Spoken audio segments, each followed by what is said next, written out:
Welcome back to another episode of Scambait Sniper. I have a wonderful announcement for you guys, and it is that I'm starting a mini-series on tracking. This involves ads, how you're being tracked on your iPhone, on your Android, and how you can protect yourself. So make sure to subscribe and follow along.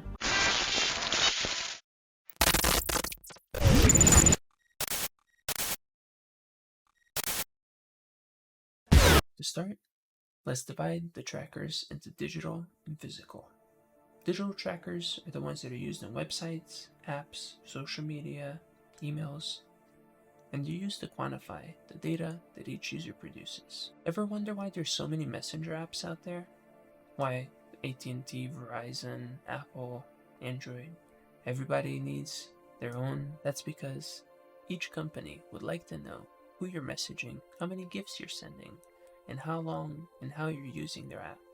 That way that they can mold their UI so that you will stay on their app even longer. Some would say that's why phone carriers load your phone up with bloatware when you buy it, so they can track you. On a different note, I know that you've shopped at a store that's asked you to sign up for a rewards or a loyalty program. What you're doing when you're signing up for one of those is trading your data for some rewards points. They could be dollars or in-store currency. However, say you decided not to sign up for the rewards program.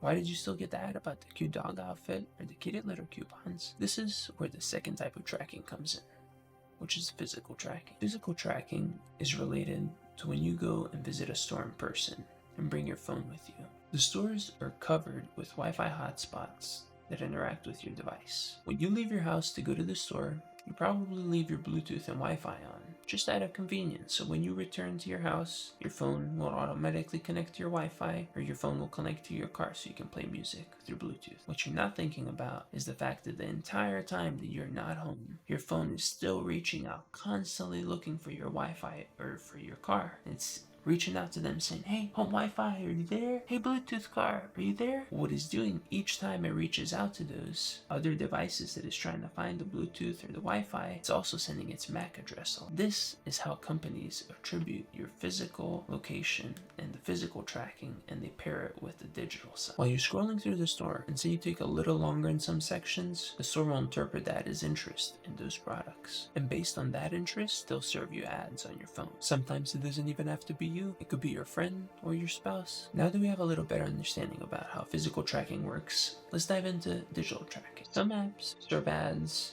and do tracking less elegantly than others. The big apps like Facebook, Twitter, and Instagram, they serve ads and tracking from their own domains because they host them, because in the case that you try to block their ads, you'll also be blocking their content. But other apps like the free games or free apps that you get from the App Store, well, those use third-party APIs and third-party tracking. Some apps serve ads and tracking in a less elegant way, relying on third parties and their APIs to track users. That less elegant system allows us to block their domains and their trackers. However, we'll have a hard time stopping companies from serving us ads, companies like Twitter, Instagram, and Facebook, because they host those domains. And if you block those domains, you'll be blocking their content as well. Maybe at some point you've installed an app or a game that serves you ads in the lower thirds, or even shows you a full screen ad and makes you wait 5 or 10 seconds. If the game is addicting enough, the user will wait. What they're not thinking about is the tracking ID or the ad ID that is associated with their device. All the data generated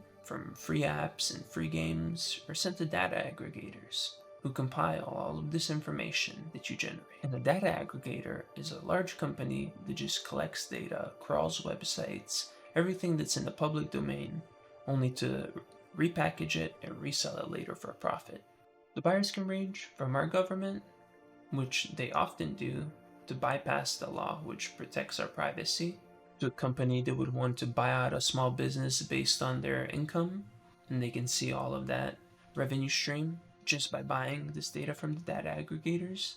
Or say you wanted to track a dissident, somebody who speaks a specific language, say Chinese or Russian, in a specific geolocation area where they're not supposed to be. Also, very easy. In fact, based on location data that these apps grab from your phone, in just 3 days to 1 week, those companies can determine your house location, your work location, your common commutes, possibly even who you interact with based on the location of other devices in the vicinity and their tracking IDs.